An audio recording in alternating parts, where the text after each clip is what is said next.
What is very inspiring about your story is you started a business at a very, very young age, and taking the listeners back to that story is a really good framework to sort of showcase the entrepreneurial journey that you've been through and taking them under the hood of what your story looks like. So tell us about that first business.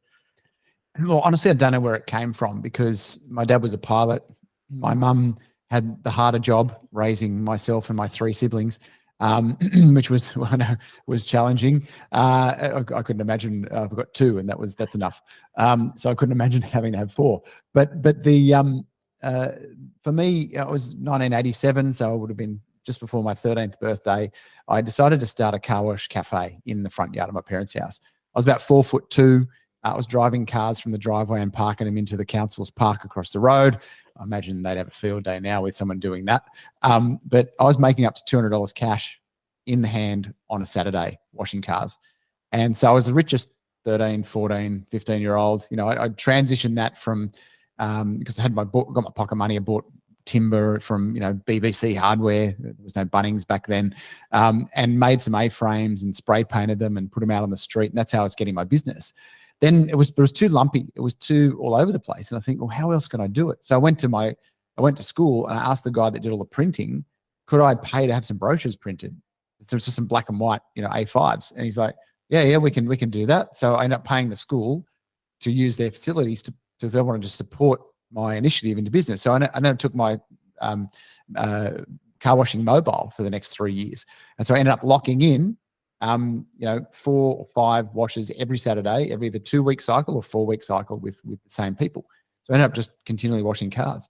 And mind you, it becomes like very monotonous and very draining. So I did end up stepping out of that. But I started with that, and then I got into various other things. I was working with my dad. We used to do rust repairs on cars, and I'd spray paint my mates' cars and get paid for that. And I could make $800 repairing a rust on a car in 4 hours, so, it was a shit job, but I could make good money. And so the focus was then on creating my independence. I think that's where the concept of being in business for myself and controlling my own destiny was about creating independence, because I'd seen my parents struggle.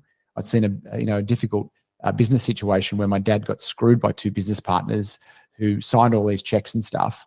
And my dad was the guarantor on everything. Now he was working full time as a pilot, and he was doing this business with 2 mates on the side who then screwed him and other people out of a couple of $1 million and left Australia and went overseas and never came back. And so he was left holding the rubbish that was left behind. He ended up having to pay that off. It took him like 12, 13 years to pay all that back off, right? So we were in a very challenging situation financially when I was growing up. And I think that was a great driver for me to go, I don't want that. I don't want other people controlling what I do. I don't want to have to, my dad was hardly there, a lot of the time because of his job, traveling overnights, all that sort of stuff as an airline pilot. And so I'm like, but I don't want to have to go to work on that day if I don't want to. So I started sort of rebelling against it, I suppose, in my own sort of way. And then went through, varying different businesses and all sorts of stuff. And mind you, the main thing is for the first sort of 17-ish years from when I was, when I started that to 17 years later, is that I sucked at business. I was great at making money because everyone used to tell me, you're so good with money. I'm like, oh, so being good with money, you must be making it and spending it, because that's all I did. I made it and I spent it. I didn't invest it. I bought flash cars, or did up cars. I had lots of toys and things like that. But that was my definition of being good with money, is because people told me, oh, you're so good with money. And that was what I realized later, is that was their frame, is you're so good at making money, but I sucked at keeping it. That's very interesting, because I think that'll hit home with some of the audience. And it's interesting the language that people use and the stories that they tell you and how we buy into that. But on that business note, I know what you went on to build in several industries. You've built a lot of self-managing companies, but one of the businesses that I'm very curious to pick your brain on and to understand a little bit is a business you built to over 40 employees, and I believe it was approaching 8 figures in revenue around the GFC time. And I was just curious, how do you scale a business to that size, especially if you're telling me now that for the first 17 years that you sucked at business? Yes, I often ask myself the same question over time. It's like, how the hell did I do that? Well, I nickname it affectionately my 44-person adult daycare center, except I had to pay them to be there. Because my leadership style was, hey, as you're breathing, there's an empty chair there, you're hired. Sit there and look busy. I'm sure that there's something that needs doing because I'm doing 100 hours a week. Everyone's busy. And so we must need more people. So we just kept getting more people. More people and more people and more people. And it just became, we ended up having offices in 4 different states. I was flying interstate, Melbourne, and between Sydney and Brisbane and Sydney, Melbourne, each alternating week. And I was driving to Canberra and back at least once a week. If anyone's driven from Sydney to Canberra, that's the most boring drive in the universe. And so I was leaving at 5 a.m. and get back at 11 o'clock at night. And probably wasn't that safe either. I hit some roadkill that took half the front of my car off once. Wombats are just like a big, it was already hit by somebody else. Thankfully, I didn't kill it, but it was like hitting a boulder. My car launched into the air when I hit it, and like it was dangerous. It was just a shit time. It really was. But what was keeping me going is my ego. My ego was, I'm the CEO of this group. I had business partners at that point. We had 10 different trading entities from legal practice, property, insurance, finance, like all this sort of stuff, which I started building up from 2000 when we started those businesses. And yeah, we built them up. We were on the path to hit 8 figures probably within that next 12 months of when all the GFC stuff started happening. And our clients were coming from financial planners. And at that point, they became known as the devil. No one wanted to deal with financial planners because it was all their fault. Not necessarily, but that's how the sentiment was. And our whole business was built on referrals from predominantly financial planners and accountants and things like that. But our business then went from, approaching, I think it was 7.5 mil at that stage, maybe 8. We'd been doubling pretty much year on year for the last 4 years at that point. And down to about 1.2, right? So it dropped dramatically. I also decided at that point when I felt like a massive failure when that was happening in myself. And I had a life event that personal life event that rocked my world a bit. And it was a bit of a proverbial wake-up call where I actually went, what do I actually want? Because it's not this. And I've been hanging on to this for dear life. And it switched then in me. It said, well, this is an opportunity. The opportunity was I walked into my business partners at that point. I think I had 3 business partners at that point across all these businesses. And I said, hey guys, one of 2 things is going to happen after we have this meeting now. And I said, I'm either going to pack my shit and I'm going to walk out and I'm not coming back, which I said the last thing I thought I was going to say when I started these businesses. Or we're going to break up this monster that's trying to kill all of us. And within about 2 hours, we'd all made the decision that on some level, we're all feeling the same way, that this thing was a monster trying to kill us. So we wound it back and I went from doing 80 plus hours, 80 to 100 hour weeks, like literally, for many years to within 8 weeks, dropping to about 20, 25 hours a week and doubling my personal income. Not that it was large at that point, but it got me back into the black, right?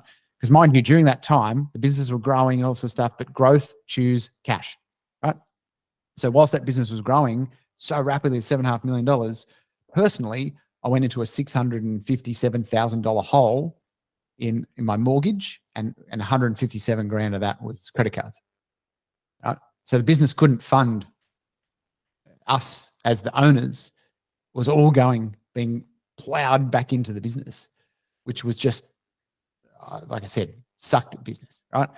It was all attached to, we've got clients like Optus and Flight Centre and NAB and all sorts of stuff, and this ego thing about how I was being perceived. But then I realized that once I got back to 25 hours a week, I was sitting there clicking send and receive on my Outlook going, what the hell do I do now? And it was the hardest 3 months of my life at that point of going, I've got to do something different. This is like a whole resetting my identity.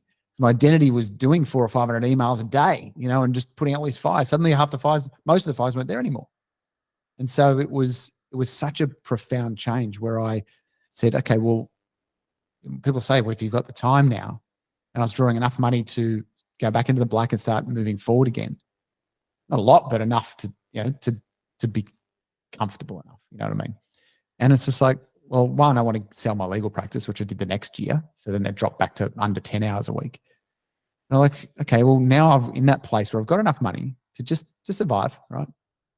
Not lavish lifestyle, but enough. So people say that to you. If you had enough money and time, what would you do?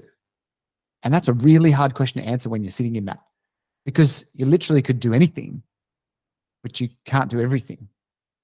And so that's when I started to realize that it's for me, it was going back to being about people.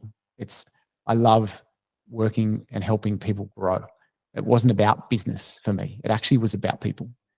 And, the key people out of that 44 people I had in that business are still with me today. I've still got 3 of those people still work with me today that have been 2 of them 17 years and 1 16. And, they were holding the internal ship up in that throughout that period of time. And, it's in that period too, that 17 years where I sucked, I also had clinical depression. And I'm not surprised. I had no life. I had no self-worth, that it was identified through what I was achieving or not achieving in the business. So if I had a kind of a good day, I felt good. If it had a bad day, which were more than the good days, I felt bad. And so I was completely out of whack, completely out of alignment. It wasn't clear on my purpose or my mission or my vision or any of that. I was just literally head down and pushing and pushing and pushing, but not realizing that the car was in gear and had the handbrake on. So no wonder it was so hard to push and up a hill at the same time, right? So it was just until I realized, and it was when I started to bring on mentors that started to help me to see things differently, that started to change. Amazing. And on that note, one of the areas that has been very impactful for me with you being my mentor is your mindset towards building businesses. When I started to see the way that you looked at that, it definitely changed the lens through which I look at building assets and companies. You want to share a little bit on that? What's your mindset towards building businesses?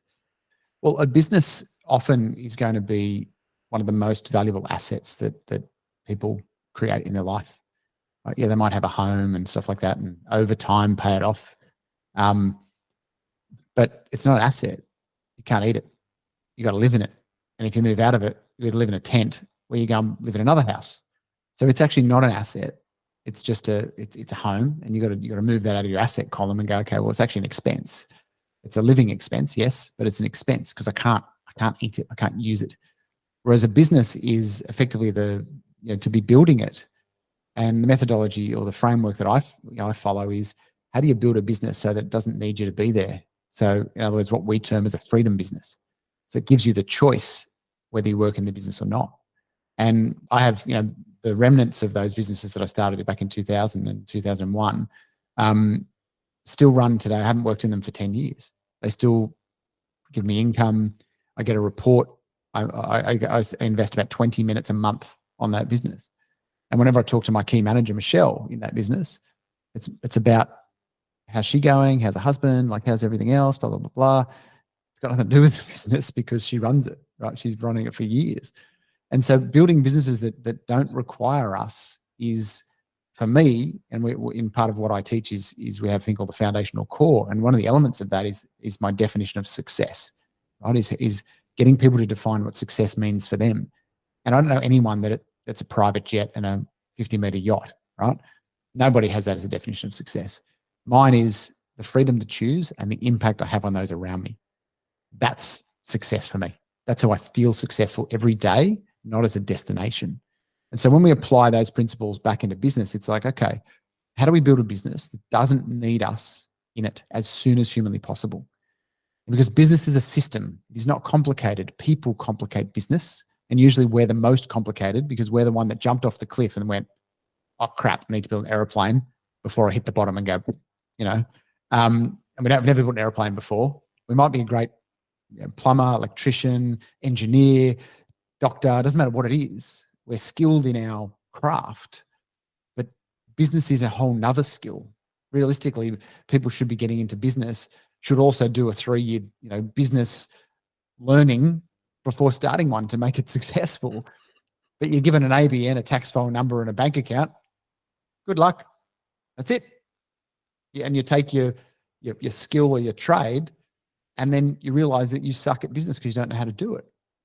And there's money stories, and you listen to people at barbecues that give you advice, about what you should do or shouldn't do. And unfortunately, we often listen to those people because we respect them, even though they have no right actually giving us advice in that area, because it's not their area of expertise. It's just their opinion. It's not actually advice. And it's an opinion that's not coming from a place of education. So my view is create a business in a way that you move yourself out of elements of it as quickly as you can. As soon as there's additional profit over and above your baseline living expenses, invest it in more resourcing, more team. Take you out again. How do I save another day, another 2 days, so I can level myself up?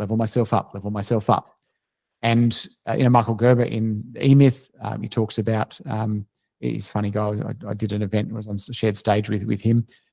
He looks like the guy, it looks like either the Colonel Sanders from KFC or the guy from the original Jurassic Park. Right? He's a white suit and hat and stuff. And he literally had everyone eating out of his palm. He would say something like this and then pause. And you couldn't hear it. You could have heard a pin drop on the carpet. Everyone was just enthralled. The way he carries himself. He's such a great speaker. And he talks about the concept of, you got to be either is in the business or on the business, a technician or manager, right? But then the next layer is is the business owner, or what term is the investor in your own business? Is the technician, you're doing it all.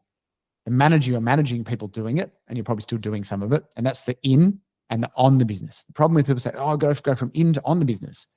You're still in the business while you're working on it. You're not free of it. It's still an extension of you. The next layer is becoming an investor in your own business and thinking about and making decisions from that place. That if I was an investor in somebody else's business, what would I suggest for them to do next? And to remove the emotional attachment that we have to our businesses so that we can step back from that, or get in the helicopter and go right up high and look at our entire business in one go and go, there's a problem over there, we need to fix it. There's a bit of a drought, there's a bit of a fire. Let's address that so that the business continues to run. And it is about getting it to a point where you don't have to be in it. If you love it, still don't have to be there. Just do the bits that you absolutely love to do, because that's what makes you feel successful. Then is you're doing those elements you want to do. And even with a personal branding business that I have, I do the bits that I want to do. I do the speaking. I do the events. I connect with business owners and support them on their journey. Right? I don't book venues. I don't try and arrange catering or AV or anything like that. I've got a team that do that. But that's what we should have in our businesses is where do we want to be? And let's create it as that. Because once you've built it as that and you've got the time back, you can put that time into whatever you want. You can buy another business. You can go and sit on the beach and read a book. I'd last 20 minutes before I get bored. You can go and do, philanthropic things. If your business is producing enough profit, you can actually go and give back if that's important to you. You can travel the world. You can become a freaking race car driver or a rock star. Doesn't matter. Like whatever you want to do, doesn't matter. You can do any of it when you create that freedom. Yeah, I have a question that I was saving, but it kind of flows nicely in here. And I've seen firsthand you help and support several business owners make that transition to having a self-managing company / freedom business where they don't have to be involved in the running or operations of that company. If you were to give some tips on how to create that, and you've already touched on a few, is there anything that sort of stands out when it comes to building a business like that? There's one thing that stands out that is in the last 12 months, it's become really, really clear. The difference between those that create what I deem as a successful business is a business that doesn't need you to work in it, right? If you're making $1 million a year, but you're still working 60 hours a week, that's not a successful business as far as I'm concerned. And we base 2 key metrics we measure is money and time. That's all you need to measure in your business at the top level to see whether or not you've created a freedom business. Have you got enough money to sustain your lifestyle at the level you want that you can draw from the business? Yes or no? Okay, cool. Have you got time? Because if you've got the money and no time, you're not able to do anything, right? So what came from that, we launched that last year, that concept, and in a circle group. And what came from that is the difference between those, as you said, there's been quite a few that have created that, and many on the path to doing that now in who we're working with. And it's the decision, right? People need to, the higher level of certainty and I suppose absoluteness, for want of a better term, I don't know if that's a word or not, that someone has in their conviction around the decision to say, you know what, I am going to create this. Not, I'm going to create this. I'm going to create it, maybe possibly one day, something I really hope that I wish I could, you know, which is not a decision. That's a wish, a hope, a desire. But if you're like, yep, I'm going to do it, but damn, I don't know how. I need help. I need help to actually create it. And the people that accelerate the fastest, you know, in our inner circle group, our goal is to take people from stuck in their business to creating a freedom business. So a business where they can choose to work with it or not within 3 years or less. We've seen people come from working, you know, again, 80, 90, 100 hours a week, been away from their families 5, 6 days a week consistently for years, who in 2 years, just over 2 years, have gone from that to 400% increase in their profit to well into, you know, into the well and truly in the 7 figures of profit, and dropping their time they work in that by down to 20 hours a week or less, but also building other assets in the same time, $5 million more than what they had 2 years before. And you know what? They didn't know how. They're not the smartest, intellectually smartest people around, but what they did was they go, we've made a decision. It's not that we don't want this anymore because it's running away from something. You need to run towards something, right? Running away is very negative energy, but running towards is very positive energy. So if you've got a vision of what you want to create in your life and you've made a decision, I'm going to get there. You just need people to guide you to get there, because that is one of the biggest differentiators between someone who's successful and someone who's not. Because that person that's made the decision is willing to take on board the suggestions, take on board the lessons and the learnings, which for what we teach are business basics that we've refined based on the current environment, technology, all that sort of stuff, but they're same business basics. And one of my favorite C words, they're done consistently. That's it. And you know what that becomes? It becomes boring. You know, you create a successful business is if you're a bit bored with having to do the same thing over and over again, and your team having to do the same thing over and over again, because that's what creates a successful business. Repetition, okay? Doing the right things over and over and over again. Think of it in a sporting context. You know, Michael Phelps trained 7 days a week. All the other people trained 6, pretty much. He was the only person that trained every single day. And he smashed him, right? You know, Jordan used to finish, they say Michael Jordan used to finish the practice and then he would shoot another 100 free throws before he'd leave. Right? More practice, more consistency, more doing the basics right.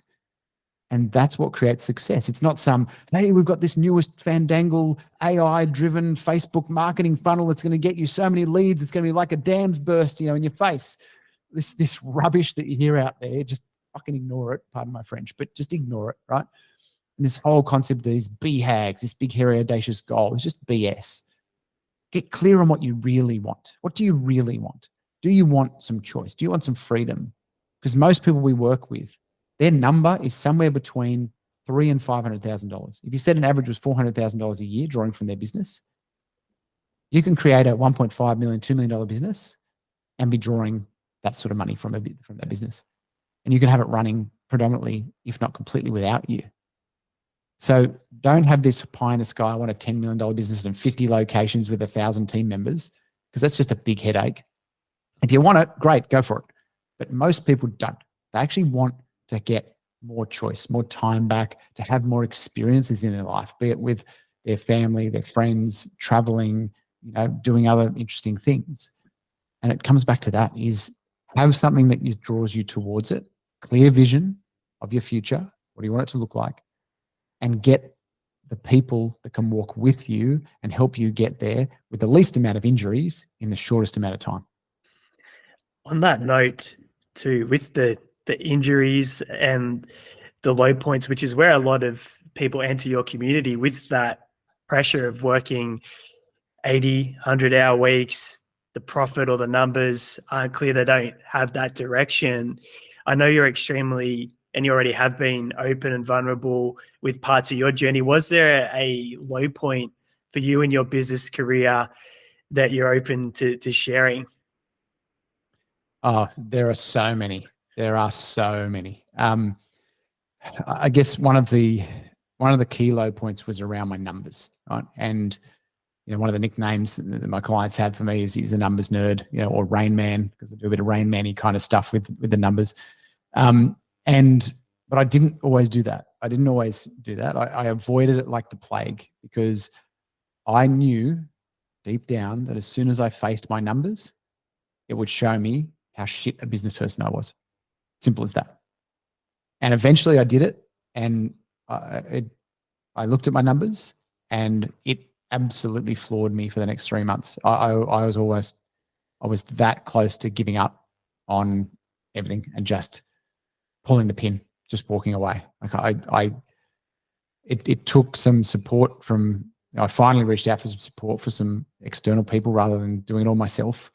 So I was running my dad's story, which he shared in essence to help serve me and help support me, which was, mate, if you want it done right, do it yourself, because it'll be better and you'll do it cheaper, right? And I lived with that till my early 30s, and but then eventually I'm like, hang on, this is not what I believe. I don't actually believe that. That might have served him as a baby boomer in his life and all this stuff, but I said, thank you for that, but I don't believe that anymore. I actually need to leverage off other people and not try and do everything myself anymore. And when I went through those numbers, had a look, it literally was the proverbial kick to the guts. Like I was absolutely winded. And so the first 4 weeks I was non-functional after that. Like I just was like, what's the freaking point? The second kind of month, I started to sort of go, okay, well, what could I do? In the third month, I started taking some small actions. And what I realized as I continued to move forward from there over the next 3 months and then the next 3 months is that the things that I was changing were deliberate and they were related back to the numbers. And I started seeing, I pulled this lever and that number went up. Oh, interesting. And I pressed this button and that expense went down. Shit. So then I started to get more confidence around it and go, okay, well, what if I do this? And I could start seeing the data. I could start seeing what was actually happening in my business. And interestingly, I was talking with a client of mine yesterday, and this person's business in one financial year went from $4.2 to $12.8 million in revenue, right? Their profit went from $100,000 on their financials to minus 750 in the next year. So they 300% growth and 800% reduction in profit into $750,000 of a loss. And this person, I'm like, okay, so what's that expense? I don't know. It's $67,000. How do you not know what that is? Oh yeah, I've been busy doing blah blah. I said, you've got contracts coming up over the next 18 months that could see your business grow to $80 million business, right? Or more. Your business will implode if you do not understand your numbers, if you do not get the mindset around that. I said, what I'm sensing is a couple of things: lazy leadership, complacency, and you're trying to be your team's friend and not the boss. I said, what other person out of your 50 team or whatever it is, 40 team, what other person in the last 2 years has taken a hit like you of $800,000? Well, actually, it was 950 with the last year. It was 150 loss as well, which is better than 750, but it's still another 150 loss, right? And he goes, nobody. I said, no, you and your family have. And do you think your team actually really give a crap? Because they're just getting in there doing the same thing. I said, and it's your fault because you're a lazy leader. And your mindset around money and expenses and she'll be right, mate. Just, yeah, it's all good. Your team live that day to day. And that realization in my life, and then seeing it in other people's situations as well, you cannot grow a successful business without understanding your numbers. Like it's such an important part of business, and most people don't. They avoid it for some reason. That I wasn't good at numbers at school, or I don't understand it. So that's a bullshit excuse. Pull your finger out and learn it, because if you can use a calculator and go 1 + 1 = 2, then you can use a spreadsheet, because that's all that is. It's just a big calculator. And it might take you 3 to 6 months to learn it, but once you learn it, there's no going back. You'll start making much better decisions, and you'll create that freedom business much, much sooner. I'll give you a plug on that note, because that's been one of the areas that you've had a tremendous personal impact with myself, and to the cent daily. I know where the business stands, and it completely changes how you feel, your ability to make decisions. And up until the point where we started working closely together, I was in that bracket of not knowing the numbers, hope and pray. Let's see what the tax office says this year. Yeah, run your business off your bank account. So there's money in there. Cool, I can spend it. Exactly, the ATM of the business bank account. And if there's anything that you can get support with, and we'll talk a little bit about that at the end of the episode, it's your numbers with Sean, because it is life-changing. And let's pivot on this note a little bit to the other side, to the highlights. What would you say has been a highlight in your business journey, career so far to date? I'd say the highlight has been the relationships that I've built with the clients that I work with, because we only work with, in the inner circle group, a maximum of 100 businesses.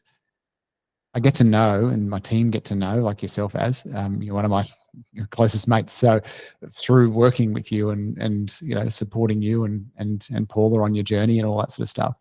And I've built so many incredible lifelong relationships from people, and I have observed them shift and adapt. I've observed the change in their kids, how their kids speak, how their kids, interact with people. Like for me, that's legacy. That's what is the biggest highlight for me, is seeing me impact somebody like yourself and see that translate in how you show up for Bailey, for example, right?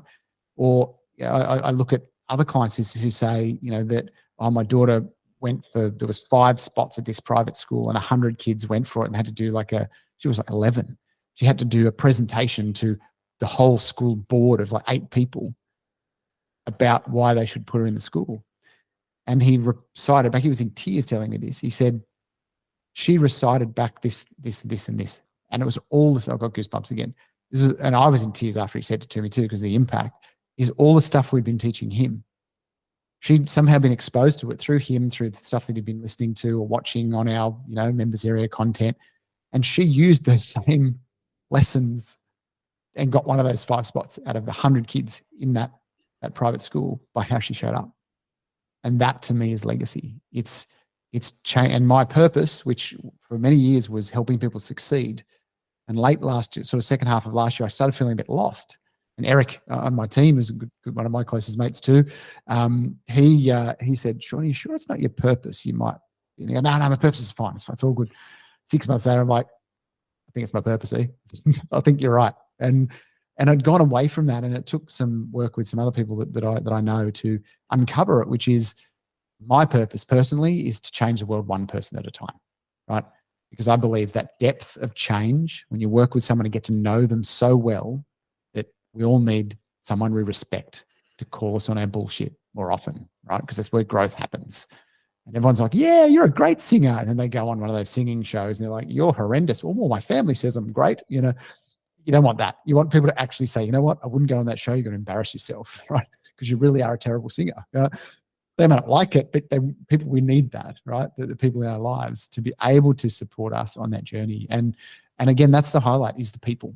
The people. I can go anywhere in Australia, New Zealand, places like that, and go and just have a meal and talk about life and stuff with so many people that I've been involved in and had the privilege of supporting them on parts of their journey. And it's just just been incredible. And I look forward to doing it every single day.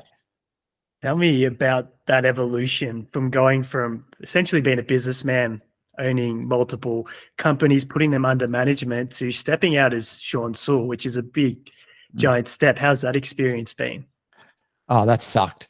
It was coming from quite an extreme introvert. So my first foray, I suppose, into putting myself out there is I used to be in an alternative rock band for about 11 years.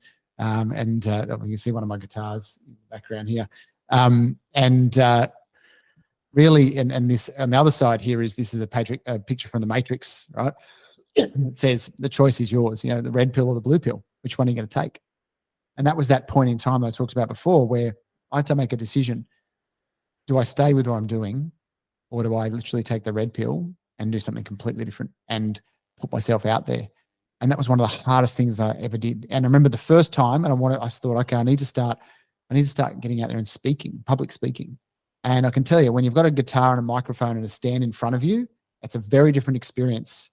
Yes, it's still nerve-wracking to get up and sing and stuff in front of people, but I would have much rather get up and sing in front of people than stand on a stage and speak. Right? People say that for most people, speaking in public is a higher fear factor than death. So that was me. I was way up there. Anyway, I got offered a 45-minute speaking spot and on a 3-day event. And I'm like, oh, shit. I said, sure. I just said yes. And then I started crapping myself, right? Because I just, as they say yes and then figure it out. And so I'm like, okay, I actually did that yesterday. There's a speaking opportunity that's come up locally here. And I just said yes to it. And it's a bit out of my comfort zone, but I'm like, I'll sort it out. I've had worse. Anyway, about 2 weeks before, I get a call and they say, hey, Sean, do you reckon you could make your session 90 minutes instead of 45? I'm like, well, sure, no problem. And they're like, and it's the last session on day 3 on Sunday afternoon at 3:30, which is like the graveyard shift. And I'm like, oh my goodness. Anyway, so I ended up creating this 90-minute presentation, which I practiced in full 19 times. I tracked it. I videoed it and I played plates of it back to see how much better. Anyway, I got up there and someone who was helping me to learn how to speak a bit said, dare to suck. Yep, I sucked. Had no presentation skills. I basically talked at the audience for 90 minutes, but still 2 of those or 3 of those people in the audience are still friends of mine. So it can't have been that bad. So unless I just felt, because I didn't know them until that event, I can't have been that bad. Either that or they felt sorry for me, but that was really, really challenging. And then, immersing myself into environments, deliberately immersing myself in environments and volunteering myself to invest in environments that were involved around speaking, working with people, mentoring, all the sort of stuff, coaching, accelerated my growth and my skills in that space very, very rapidly.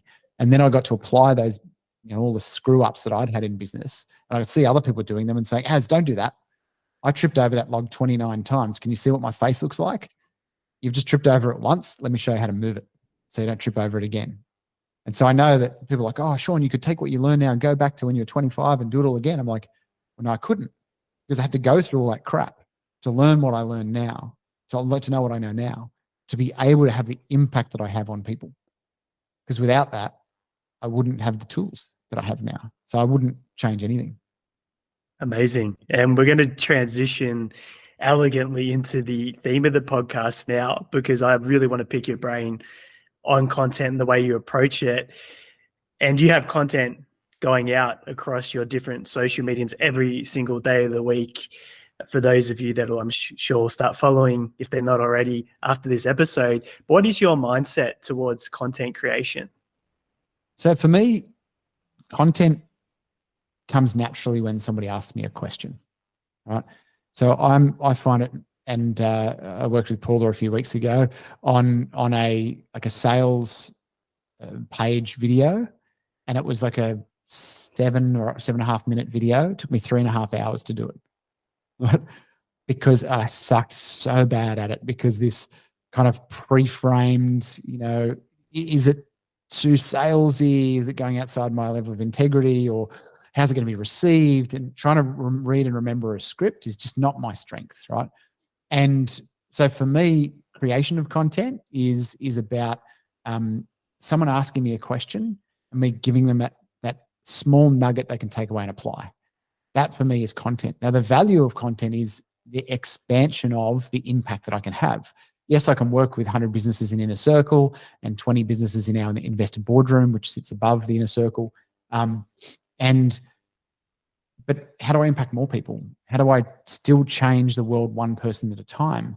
Because I know there's people that I haven't worked with directly that have watched some of the content or webinars or things that I've done in the past, and they've applied it and come back to me and say, hey, Sean, that thing you taught then, I've applied it and this has been a massive outcome for me, massive positive outcome for me.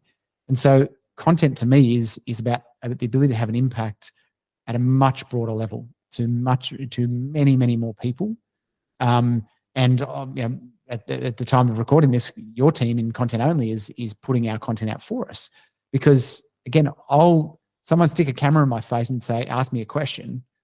I'll respond. I'll give you an answer. I'll give you some nuggets to take away, but don't make me edit it. Don't make me post it on social media. So that's just above my pay grade. Like, I've got no idea how to do that. So, and again, I deliberately didn't try and learn how to do that, because then I just get pulled into doing $25 to $50 an hour jobs rather than being able to focus on things where I can have opportunities that can be worth 5, 10, even $50,000 an hour. Some of the opportunities that I've worked on over time, like acquisitions and things like that, buying businesses, my hourly rate's much higher than that. So I'm not going to waste my time doing that when someone else can do it faster and better than I can.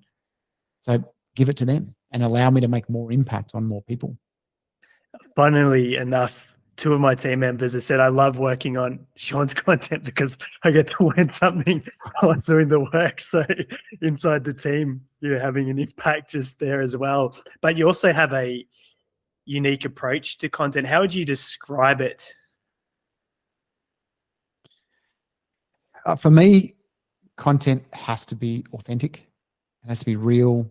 As part of that foundation core I mentioned before with the definition of success, one of the other 8 blades on that propeller, it's a propeller image, is the definition of leadership. And for me, my definition of leadership for the last 8 years or more has been humble, or I am humble, authentic, and vulnerable. That's the yardstick I measure myself against. So I'm not going to be out there going, yeah, you need a private jet, and I'm going to lay on top of a Lamborghini in front of someone's private jet or yacht and be all spruiking this rubbish, right? To me, that just has no value whatsoever. It's what's real, what's tangible, what's direct, and what's going to give impact about in me being an authentic, in an authentic approach that is genuine. That I see the results that people get by applying what I teach. And what I teach is, I used to be nicknamed the sledgehammer, and I've had conversations with people recently that I don't do it that way anymore. I used to do it a bit blunter. But a number of people now have referenced it as the scalpel. The goal is to find, if someone asks a question, is to go back with a scalpel, very neatly cut the hole, fix the thing, stitch it up again, right? Rather than blunt force, is to get people to see the nuance in what they're asking, get really clear on what the question is, and then give them something they can go and apply straight away. And you have to be authentic, it has to be real. And why I call myself a mentor and not a coach is because a mentor is somebody who's actually been there and done it. A coach can be someone who's learned it from a book or a course for 2 weeks, right? I'm not saying that coaches are bad.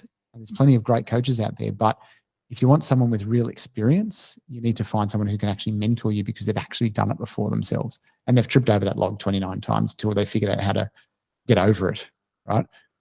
That's where their life lessons have come from. And that's where their value comes from.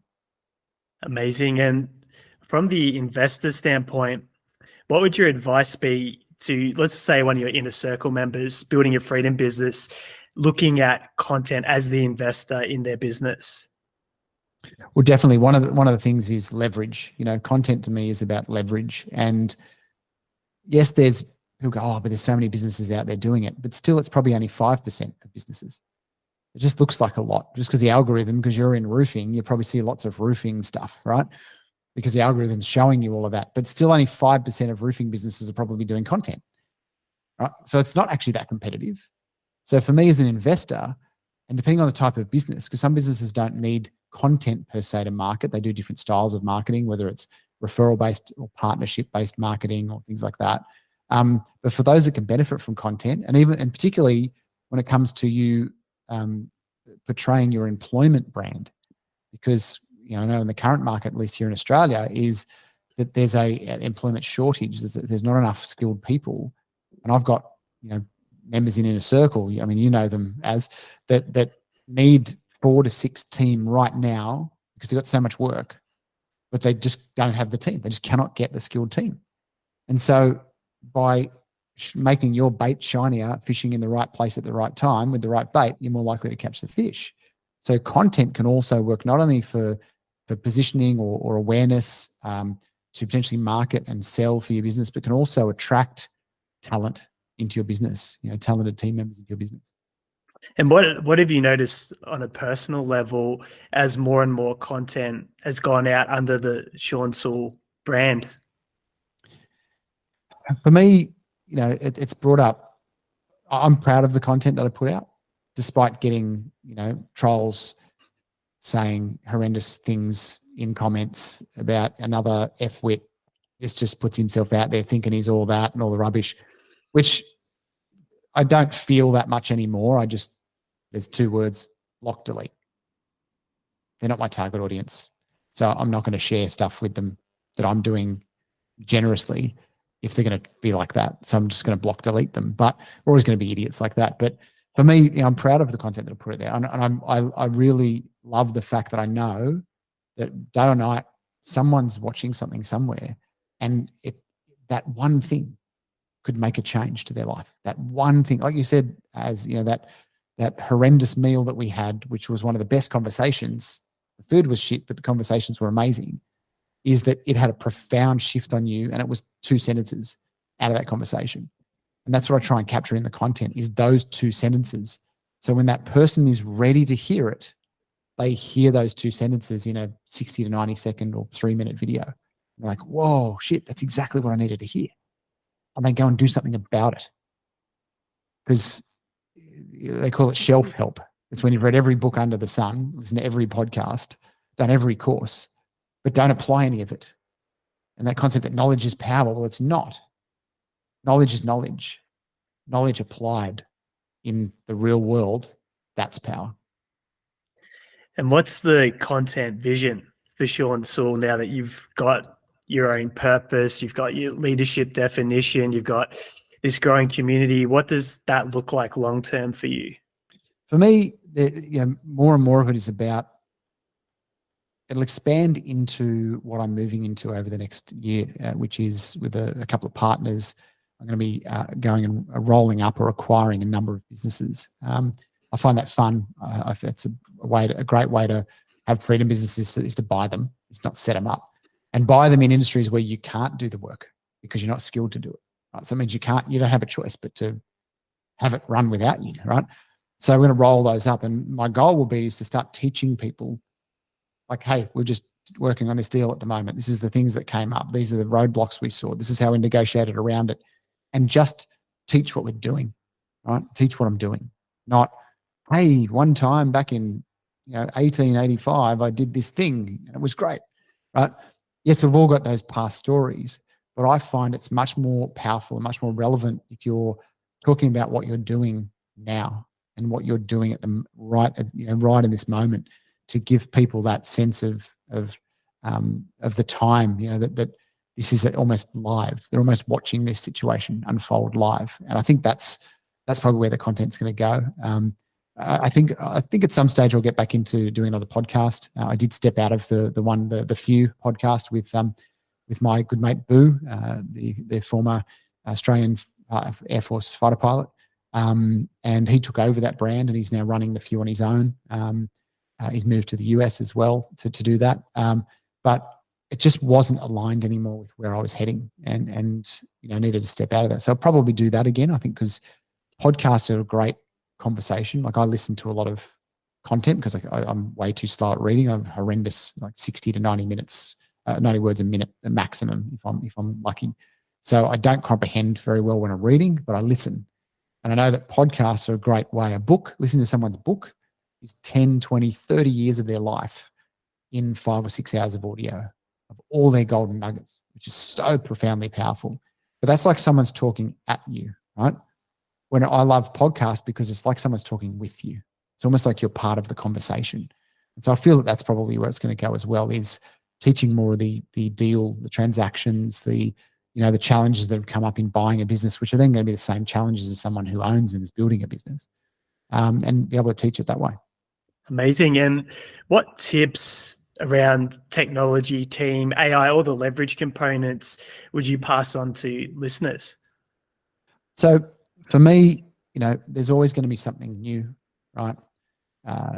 Email at some point was new. The internet at some point was new. Video conferencing was new. AI is new. Okay. So it is just another tool. Don't listen to those tools out there promoting it as the best thing and it's going to take your job and also stuff in the next 5 minutes. Will it change the landscape in some ways? Absolutely it will, right? But what I look at is, okay, well, if it's going to be a benefit to my team and help save time and energy and effort and allow my team to be thinking at higher levels, and AI can start doing some of the baseline functions in my business, then we need someone to teach my team how to do that, because I'm not interested in knowing how to post a Facebook ad just as much as I'm not interested in how to make AI do something. I just need to know what it's capable of doing and how can I apply that to my business and get someone who's got the skill set to do it, right? So you can always keep learning all these new things, but at what time are you enough? Do you know enough to just put yourself out there and actually do it, rather than continually, I need to know a bit more and I want to learn this and I want to learn that. That's just avoidance and procrastination, I feel, in a lot of ways. Is that, it was one of my mentors in the past, probably 15 years ago, that said, Sean, why do you continue to chase all this learning and this growth? You are enough right now. Back yourself. And I did. And everything else accelerated, because I've been distracting myself with just learning and not applying and not doing. And it's so important that we that when we're looking to build a business, is start with that view in mind that I'm only doing this action or task or responsibility until I get to this point. And if you know your numbers, you know what point that is financially. Or I'm then going to hire this person to come in and do it. Or I'm going to hire content only to come and do the content and put it out for me, right? Because I know it's going to cost me X amount a month. I need to generate this much to get there. When you know those milestones are coming, it gives you something to chase. I need an extra $3,000 a month to pay for X, Y, and Z. Do you think you're going to chase it down faster because you know it's just going to be $3,000 a month? Hell yeah. You're like, at some point I'm going to put someone on to do this. You're kind of floating along. No, set yourself a goal. $3K a month, I can do this. Another $5K a month, I can hire a team member, and then give myself 3 days time back to actually focus on high level things that are much higher value to me in the business. So that's the approach that I'll be taking, is always focus on how quickly can I get myself out of the business. It's such good advice, mate. And if you were able to go all the way back to that, I think it was 13-year-old Sean that was starting on day one all over again, what would be the one piece of advice you've picked up to all these years with hindsight that you would tell that young Sean Soole? I'm going to say there are two. Yep. This first one is, don't doubt the power of compounding, right? Which means back then, even if I invested 5% or 10% of what I was making, my asset base would be exponentially larger now than just spending it, right? And the other one is belief. Like, believe completely that I can do it, that you're capable of doing it. Because a lot of the time there, I was attached to the how. I didn't think I was capable of doing it because I didn't know how to do it. Now, those two are two different things. Capability is what our baseline skill set and tenacity and drive and all that sort of stuff. The capability is the ability to learn how to do it. But when I blended the how with me not being capable just because I didn't know how, that was a massive handbrake. And until I separated the two and said, no, I have the capability to learn how to do that, I just got to find the person that teaches me. Suddenly the handbrake was off, changed my mindset.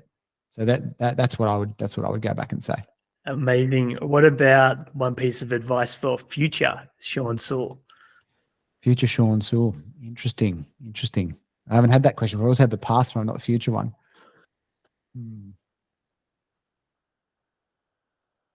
continue to focus on being more present. That's something that I have had a challenge with throughout my life. Having some unique ways of processing information. I think people call it spectrum, and the way I see the world and stuff like that. I can often get very stuck in creativity in my head, in squirrel, and just all this sort of. I've noticed in the last 6 weeks I haven't been on time for anything. That's not like me. I'm like, something's going on. Our internal clock's gone or something. And I think it's because I've got all this stuff that I'm passionate about and in the process of creating, that it's consuming my, not only my conscious awareness, but a lot of my subconscious awareness, as well. And I need to come back to presence. Amazing. I think most people can probably draw on that one, especially me on the other end of this conversation. And one piece of advice for the listeners in the context of wanting to become investors in their business. Absolutely. That's a great question, and it's something that most people never think of. It's always that go from in to on the business, but you're looking at it from the wrong place. You have to look at it, get in the helicopter and fly right up high so you can see the entire business, the whole thing, right? That's where you make decisions from. If you're trying to make decisions from the bottom up, you're only ever trying to take something and improve it. You can see from the top down, you can make a decision that's going to have a profoundly stronger impact, much faster often, or much more deliberate, where over time, the compounding effects will be vastly more positive. And it's having that mindset of going, this business is an investment. I need to take my attachment out of it, because often in business, when we start, it's like a second head on our shoulders. If it's having a good day and saying nice things in our ear, we're having a good day. If it's having a crap day and it's yelling and screaming in our ear, we're having a crap day too. Right? It's like an extra head. We're going to take that head off and give it back to the business, treat it as its own separate entity. It is a vehicle to create wealth and choice. That's what a business is. Doesn't mean that you don't care about your team or your clients or whatever the case is. But businesses are, underlying that, a vehicle to create wealth and freedom for you and choice. Amazing, mate. No doubt if someone has tuned in to this long into the episode, they've got a lot of value from the conversation that we've had. But you also have a very unique and one of the best offers that I've seen online called $100,000 extraction call. So people that might be curious about getting a sample or a taste of how you support other people, do you want to explain a little bit about that? Absolutely. And this comes down to that thing of changing the world one person at a time, right? I don't have to just change people that I work with. What I've realized in time is I've been very generous with my time with people that may or may not work with me at any point. They're not necessarily working with me, and many of them don't. But what I've found is the more that I give, the more that I receive. And I'm not giving to receive. I'm giving because I love to give, but I've just seen the byproduct of that, right? Because I think the whole thing about that is about intentionality. The intention for me is give first, is service first. And so we came up with this concept and went, okay, well, to do with business owners that in essence are doing, you got to have something you can't multiply zero, right? So effectively with people that are earning more than 100 grand profit or 750 revenue, they've got to have the ability to start to invest in some strategies that will help them grow. So the concept of the $100,000 extraction call is that I will sit down with you for an hour at the time of doing this, because at some point in a year or two's time, maybe it won't be me. But right now, at the time of recording this podcast, I will actually be investing an hour of my time at no cost to show small business owners, because I'm a small business advocate, particularly in Australia and in New Zealand. We've got a lot of clients across the two countries. Is a small business advocate to help people understand a strategy that's going to help them to create an extra $100,000 in profit in the next 12 months. So the goal of the $100,000 extraction call is to create on that call a plan. If you do this, this is what the perceived value is likely to be. If we apply this strategy, this is what the value is likely to be. If we hire someone, it's going to cost that, but in a year, the outcome should be this. So we actually start to build out a plan. Okay. And so prior to that, we do a 15-minute call and ask you a series of questions that give us the background, so that when I'm on the call with you, I understand you and your business to a level or I can start making specific advice and guidance and all those sorts of things around what I perceive could benefit your business. Then at the end of that call, people can take that away. If I can't show them how to save make an extra 100 grand in profit, net profit in a year, I'll shout them dinner at their favorite restaurant, because there's not one business I've come across that I can't show that to. At the end, they'll get the plan and you can go and execute it. But what I know is that those people that really want it, those people that want to accelerate it, are going to say, shit, Sean, if you guys can do this in an hour, what's going to happen if I work with you guys for a year? Right? Because yes, there's a plan of this is what you need to achieve to get that. But if the how is the gap, and you needed to invest a small amount into achieving that $100,000, would you put $100 in a poker machine if you knew you were going to get $300 out? Absolutely. You'd probably stand there all day, keep putting it in, put 100 in, 300 out. That's not going to happen, obviously. But the point is, this is the whole point about business, is if you invest in you as the most valuable asset, because you're the handbrake and the accelerator in your business, if you invest in you and use a vehicle like what we do in Inner Circle or similar, but take it as you investing in yourself, then you will see those results. You will put the equivalent of $100 in and pull $300 out every time that you do it. Because if you've made that decision and you take and apply even 50% of the stuff that we teach, people have still achieved this result using 50% of the tools that we teach. You don't have to use all of them. Just use the most relevant ones. And that's it. So it's an hour with me to actually go through and dissect your business and give some ideas and strategies that you can apply either on your own or with support of somebody like me and my team. Amazing, mate. We'll put a link to that opportunity in the description below this episode. Thank you, Az. Thank you, mate.